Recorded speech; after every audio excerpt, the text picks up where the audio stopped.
Pues hoy nos acompaña Roberto Mera, que es autor de este libro sobre Alejandro Viana, un gallego al frente de los refugiados republicanos. Roberto, buenas noches, boas noites, benvido. Buenas noites, muchas gracias por la invitación. Imagino, bueno, que en tu caso este personaje del que escribes es tu tío abuelo. Te sonarían bastante historias ya de niño, de transmisión oral, ¿eh? ¿De quién fue? Sí, tío bisabuelo. Tío bisabuelo. Era tío de mi abuelo. Sí, yo ya desde muy pequeño escuché muchas veces hablar en casa de mi abuelo de el famoso tío Alejandro, ¿no? Que era como se refería a él, mi abuelo, pero simplemente se comentaba que había sido diputado, un motivo de orgullo en la familia. Hemos tenido ¿En la un familiar República? diputado, no, simplemente diputado, diputado, y que había muerto en México. Estamos hablando de los años 70, y no es hasta muchos años después, en el año 2000, cuando bueno, yo ya tengo unos ciertos conocimientos históricos y políticos, y cuando uno sabe que México fue el destino principal de los exiliados, pues un día, digamos que hago la ecuación y digo, a ver si fue diputado republicano y murió en México en condición de exiliado, y decido preguntarle a mi abuelo, que efectivamente me confirma esa hipótesis, y saca de un cajón pues una carpeta donde tenía algunos recortes y algunas informaciones guardadas sobre él, que es lo que da pie a iniciar esa investigación, porque bueno, me parecía que efectivamente podía haber una gran historia detrás de su vida. ¿Y cómo se ve envuelto en esta peripecia? ¿Cómo se ve envuelto tras la Guerra Civil Española, marcha al exilio, él era republicano, y al estallar la Guerra Mundial, pues empieza la operación del exilio republicano en Francia, cuando es ocupada por los nazis y por la Gestapo, salió de allí. ¿Cómo se ve él envuelto en esta peripecia? Bueno, él había sido, antes del año 36, un personaje muy destacado en la vida social, política y empresarial de la ciudad de Vigo. Había sido, además, presidente provincial de Izquierda Republicana en Pontevedra, y en el año 36 había sido elegido diputado a Cortes por el Frente Popular en el mes de febrero. Por lo tanto, ya tenía una trayectoria política, había sido incluso alcalde de Vigo, y afortunadamente para él, cuando se produjo el golpe de Estado, ese mismo día se había entregado el Estatuto de Autonomía de Galicia. Él participa en esa entrega del Estatuto de Autonomía. Castelao, por lo tanto. Sí, efectivamente, están en las fotografías de ese acto, aparece con Castelao, con el alcalde de Vigo, el alcalde de Santiago, todos los diputados, presidentes de las diputaciones provinciales, bueno, lo más, digamos, relevante de la política gallega, que hacen la presentación, la entrega el 15 de julio al presidente de las Cortes y el 17 al presidente de la República, Manuel Azaña. La mayoría de los que salen en esa foto volvieron a Galicia en el último tren de esa noche, y lo que encontraron fue la muerte, prácticamente todos ellos. Alejandro Viana, igual que Castelao y algunos más, Osorio Tafal, Suárez Picayo, quedan en Madrid, deciden quedar unos cuantos días más antes de sus vacaciones, y eso supone, pues, sin duda, que salvaron gracias a eso la vida. Y a partir de ahí Alejandro Viana va a estar siempre al lado del gobierno republicano, va a tener algunas responsabilidades en el Banco de Crédito Industrial, que depende del gobierno de la República, va a participar en todas las sesiones de las Cortes que se celebran en Madrid, en Valencia, en Barcelona, incluida la última, la más dramática, la que se celebra en el Castillo de Figueres, en los sótanos, con solo 60 y algo diputados de los casi 500, ahí está Alejandro Viana todavía, y cuando ya se produce todo ese éxodo de 500.000 de refugiados, Viana es uno más, que afortunadamente para él pues, tiene recursos y medios que le permiten dirigirse a Burdeos y evitar pues, todo lo que fue el drama que vivieron pues, esos cientos de miles de refugiados, sobre todo los que tuvieron que acabar su tiempo. Porque, claro, situémonos, sí. Acaba la Guerra Civil, bueno, se rompe el frente por Vinaroz, queda ya la bolsa, digamos, del noreste, Cataluña, y el gran exilio hacia Francia. Correcto. Ahí traspasa la frontera el propio Machado, que muere unos días después en Collioure, pero piensan que bueno, van a un sitio seguro. La República va a un sitio seguro, y después el gran ejército francés, en la línea Maginot, 1 millón de hombres, es embolsado por menos de la mitad del ejército alemán, digamos menos de la mitad de los hombres que tenían ellos dispuestos en toda la línea Maginot, y Francia, de forma sorprendente, es absolutamente ocupada, y París cae. Por lo tanto, todos los republicanos exiliados que creían que estaban seguros en Francia, tienen que buscar la forma de escapar. Ahí es donde entra tu No, tío él realmente bisabuelo, ¿no? ya entra antes, ahí efectivamente también tiene que vivir esa situación, que va a ser realmente muy épica en su trayectoria vital, pero él ya antes estaba. Realmente él, cuando cruza los Pirineos, muy poco tiempo después, en el 1 de abril, cuando el gobierno de Juan Negrín decide constituir el servicio de evacuación de republicanos españoles para hacer frente a esas necesidades de los refugiados, que tienen una acogida deplorable por parte del gobierno francés. La mitad de ellos, 250.000, son internados en playas con alambradas. En las primeras semanas prácticamente no tienen ni siquiera cobijo, tienen que hacer agujeros en la arena para protegerse. Muchos van a morir, porque efectivamente hay quien piensa que cruzar los Pirineos significó la salvación, y hubo quien encontró su muerte ahí. Alejandro Viana, cuando se constituye el Servicio de Evacuación de Refugiados Españoles, es designado jefe de la sección de migración, que es la que específicamente se va a encargar de evacuar al mayor número posible de refugiados hacia América. El SERE se va a encargar también de dar alimentación, ropas, atención sanitaria en esos campos.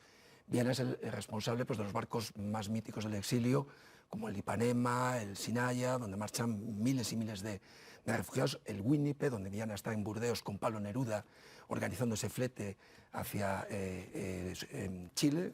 Neruda era el embajador especial del gobierno en París. Y bueno, en todo ese periplo, hasta que los alemanes ocupan Francia, él va a conseguir sacar aproximadamente 17.000 refugiados. O sea, después de la caída de Francia, aproximadamente, él se encarga de unos 17.000 refugiados que hay que evacuar por barco, evidentemente. Entonces no había otra posibilidad. Es muy famoso, no sé si coincide en el tiempo, el barco que recibe Lázaro Cárdenas, sobre todo a México, ¿no? Aparte de a Chile, a México, de los refugiados. ¿Cómo es ese momento donde ya nota, digamos, las pisadas de los enemigos, claro, de la Gestapo? Muchos caerán en manos de la Gestapo y serán devueltos a España. Alguno, como el presidente de la Generalitat, Companys, será torturado y asesinado y vuelto a España y fusilado.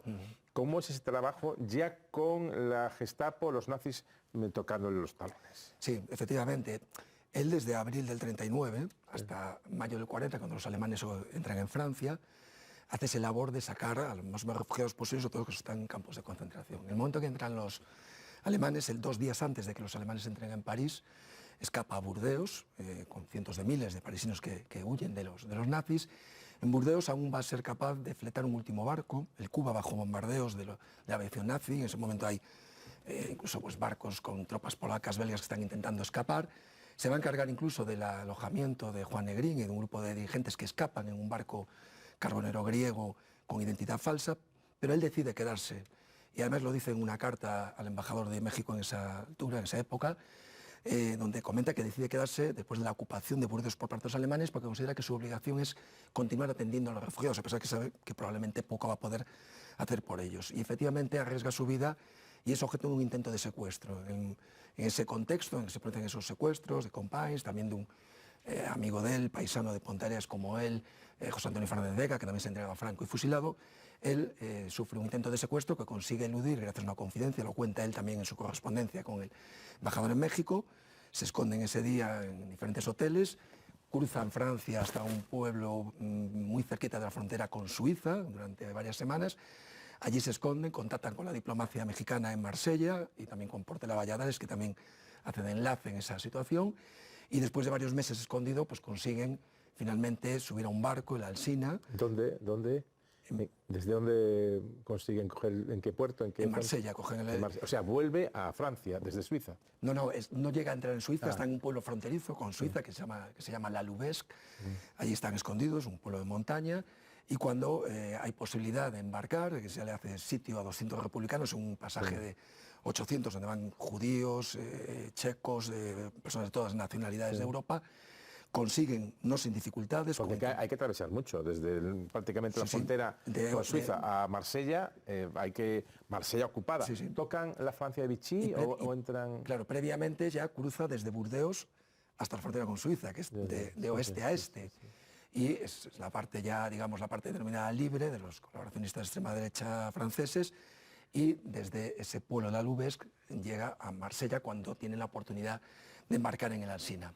¿Y cuando llega a México, cuál es su trabajo, su función? Bueno, antes de llegar a México, porque era un viaje que era de 20 días a Buenos Aires, ese viaje se convierte en una odisea porque son retenidos en Dakar durante 5 meses, tienen que estar viviendo dentro del barco, él va a repartir allí 100.000 francos entre los pasajeros para que puedan sobrevivir en esas circunstancias, son enviados a Marruecos, a Casablanca, internados en un campo de concentración y finalmente consiguen embarcar en otro buque, el Cuanza, que esta vez sí los va a llevar hasta Veracruz, por fin después de 11 meses desde que habían salido desde Marsella. Menuda odisea. En México va a rehacer su vida, va a comprar una farmacia en México DF, va a retomar sus relaciones sociales, políticas, va a participar en las Cortes en el exilio que se celebra en el año 45, donde se reencuentra con viejos amigos como Castelao, Osorio Tafall, y va a finalizar sus días y va a fallecer en el año 52 en el Sanatorio Español de México. ¿Llevaba familia? ¿Pudo llevar su Pues familia? su mujer vuelve, o sea, se reencuentra con él en México en el año 47 después de 11 años de separación.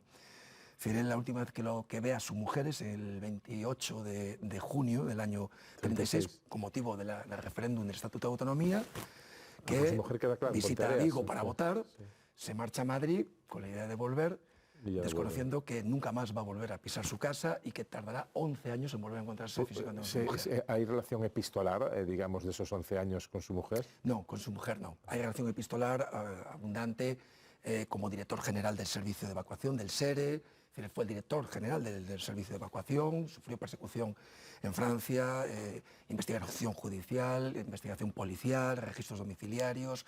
Es decir, hubo toda una actitud también por parte de Francia que, bueno, afortunadamente esa protección diplomática mexicana les permitió hacer esa labor humanitaria durante ese periodo hasta la ocupación alemana. Claro. Se le ha reconocido en Ponteareas y en Galicia. Lo que eso es que este libro es tan reciente que aún la gente no sabe que tuvimos un personaje de esta altura moral, Sí. Alejandro Viana, que fue capaz de hacer lo que hizo, arriesgar su propia vida y esperar hasta el último barco para embarcarse.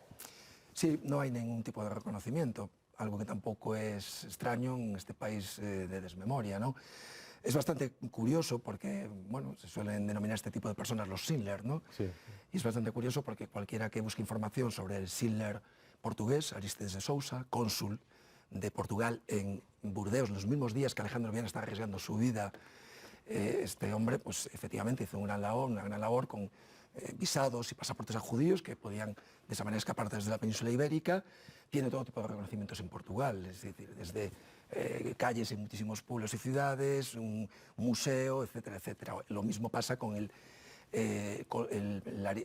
Schindler mexicano, Gilberto Bosques, el cónsul en Marsella, con quien Viana tiene muchísima relación también, que se cuenta en el libro, que también tiene todo tipo de reconocimientos en México, dos países a los que esto les tocó totalmente de forma tangencial. Pero por lo menos en el Ayuntamiento de Ponteareas habrá alguien viendo ahora el programa, la entrevista, el libro. Bueno, algo habrá que hacer. Que conste que hace un año y medio se hizo una petición por parte de 100 personas, más de 100 personas del mundo de la cultura, de la historia, de la universidad, del periodismo en Galicia, al Ayuntamiento de Vigo, al Ayuntamiento de Ponteareas, solicitando un reconocimiento, pero de momento no se ha... No, pues habrá que insistir.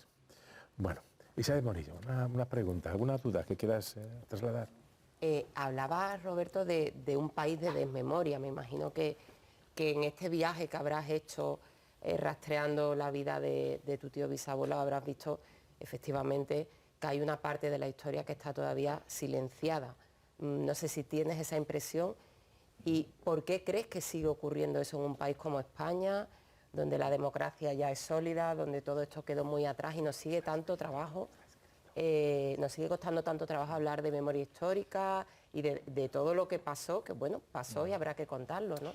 Bueno, yo creo que hay un consenso en el sentido de que el paso de la dictadura a la democracia, pues entre otras asignaturas pendientes, tuvo esta en concreto, ¿no? Un pacto de silencio, ¿no? Sí, pero lo sorprendente es que a día de hoy, casi 50 años después, se sigue discutiendo si esto se debe hacer o no se debe hacer. Y desgraciadamente historias como Alejandro Viana, y habrá seguramente muchas más, al final se salen a la luz, es resultado pues en parte pues de la casualidad, en mi caso por mi abuelo, porque mantuvo ese recuerdo, porque yo un día pues digamos hice esa ecuación y le pregunté y entonces sí que sacó algo que tenía guardado que nunca antes había sacado, ¿no? Con información sobre su Porque en tu propia casa había ese silencio, ¿no? Es que en realidad no se ve ni siquiera por parte de la plataforma si había sido diputado republicano que había sido exactamente. Sí que había muchísimo cariño hacia él, hay muchísimos Alejandros en la familia, en recuerdo del tío Alejandro, pero realmente no se veía nada. De hecho, yo empecé casi desde la nada y para reconstruir para hacer esta especie de puzzle, porque la vida de él se me convirtió en una especie de puzzle, tuve que buscar y encontrar miles y miles de piezas, pero muy dispersas en archivos en España, en Francia, en Portugal, en México, en hemerotecas, en memorias de exiliados que al llegar a América decidían contar sus vivencias y hacían muchísimas referencias a Alejandro Viana. Es decir, y al final con todo eso pues se fue reconstruyendo esa vida. Pero esto es un trabajo que debe hacer, o que se debe hacer desde las instituciones, porque evidentemente requiere tiempo, esfuerzo, económico también, y al final pues depende desgraciadamente del voluntarismo, ¿no? Y esto es una asignatura pendiente que cuanto más tiempo se deje pasar, más difícil va a ser poder superarla, ¿no? Pedro. Has hablado de desmemoria y me parece una palabra muy acertada.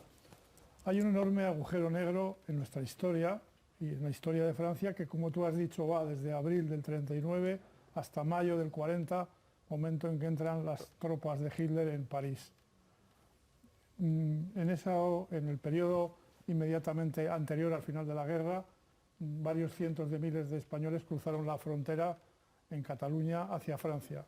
Como tú has dicho, muchos de ellos fueron internados en campos de supervivencia. Por ejemplo, el campo de Argelès-sur-Mer, que yo estaba allí, que había decenas de miles de españoles durmiendo en la playa, en hoyos excavados en la playa.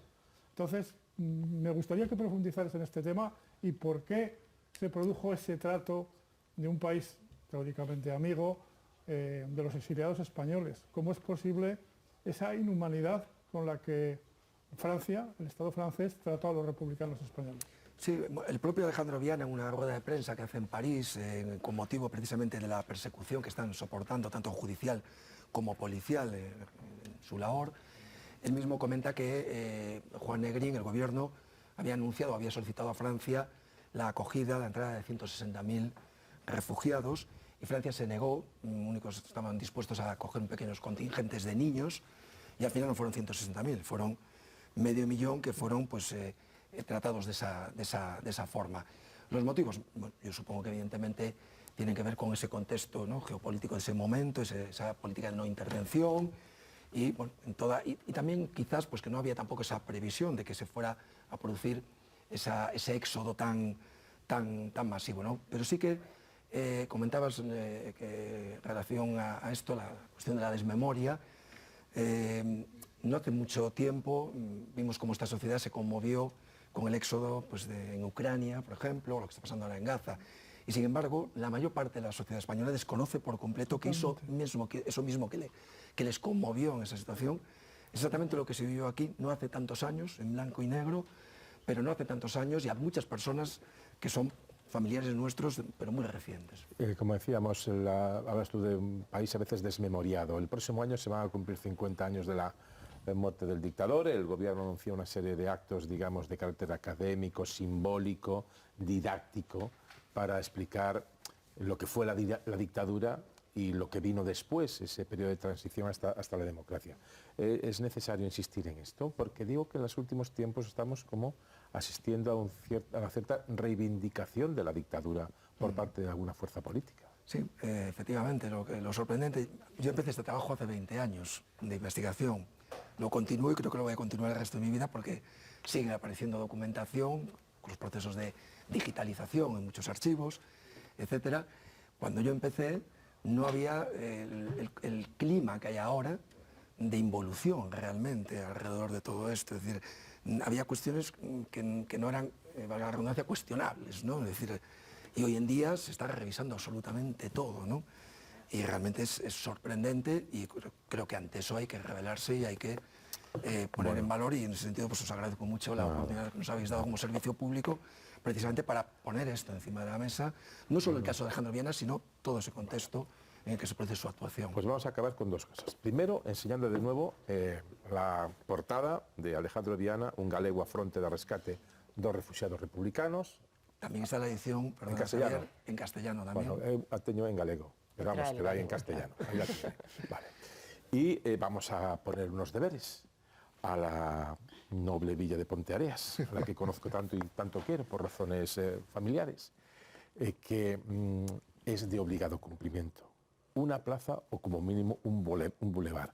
Alguien que ha salvado tantas miles de vidas, que es de Ponteareas, y que Ponteareas no tenga el reconocimiento que se merece, es algo que quedará como un baldón para todos los responsables municipales de ese ayuntamiento si desde hoy no se ponen a trabajar en ello. Y esto lo voy a repetir en bucle las veces que haga falta. Bueno, pues nada, Roberto, muchísimas gracias por el libro. Muchísimas gracias por el libro y muchísima suerte. ¿Vale? Muchas gracias. Venga. Bueno, cambiamos de asunto, nos vamos un poquito más lejos de Ponteareas.